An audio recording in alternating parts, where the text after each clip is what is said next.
જ્યારથી ચૂંટણી જાહેર થઈ છે ને ત્યારથી કાકો ટેન્શનમાં આવી જાય સાહેબ. એને રામ જાણે એમને પોતાને શું એટલું બધું લાગે.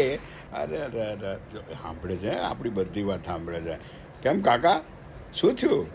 કેમ આજકાલ બહુ ટેન્શન? આ બધું બોલવાનું સહેલું છે યાર. ચૂંટણી જેવી જાહેર થાય ને એટલે લોકોના પેટની અંદર વાદળ બંધાવા માંડે. જોયું ને મેં શું કહ્યું? વીજળીના કડાકા ભડાકા બધું થાય, કાનમાં સુરસુરિયા થવા માંડે.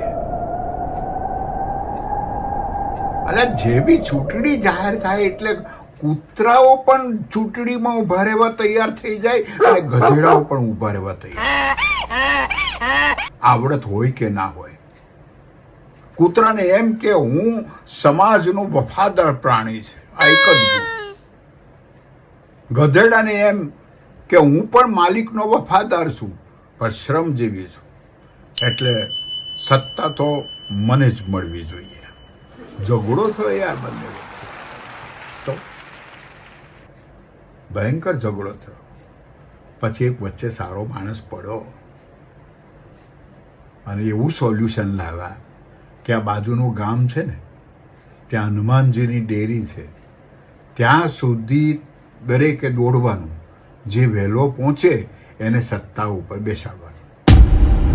બંને સંમત થઈ ગયા.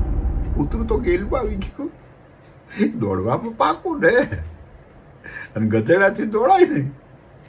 તો એ ગધેડાને પોતાના માલિકની વફાદારી અને શ્રમજીવી ઉપર એકદમ મદાર કે હું તો વહેલો પહોંચી જઈશ. દોડ્યા યાર. કૂતરું જેવું દોડ્યું ને, પોતાનો મોલ્લો જેવો છોડ્યો એટલે બાજુના મોલ્લાવાળા કૂતરાએ હુમલા શરૂ કરી દીધા. એટલે કેટલા મોલ્લા કાઢ્યા, લોહી લુહાણ થઈ ગયું. અને ગધેડો આમ સડસડાટ બાજુના ગામમાં જઈને હનુમાનજીની દેરી આગળ જઈને ઊભો રહી ગયો. કૂતરું રહી ગયું, ગધેડો સત્તા ઉપર આવી ગયો. આપણને આપણા વારા જ નડે છે, આપણી પથારી આપણા વારા જ ફેરવે છે. કૌરવની પથારી કોણે ફેરવી? પાંડવોએ. રાવણની પથારી કોણે ફેરવી? વિભીષણે. રામને વનવાસ જવા પડ્યું, પથારી કોણે ફેરવી? કૈકેયી. આપણા વારા જ આપણને નડે છે. जिंदगी जीने की चीज है, हमें जीना नहीं आता. नशा तो हर चीज में है, हमें पीना नहीं आता.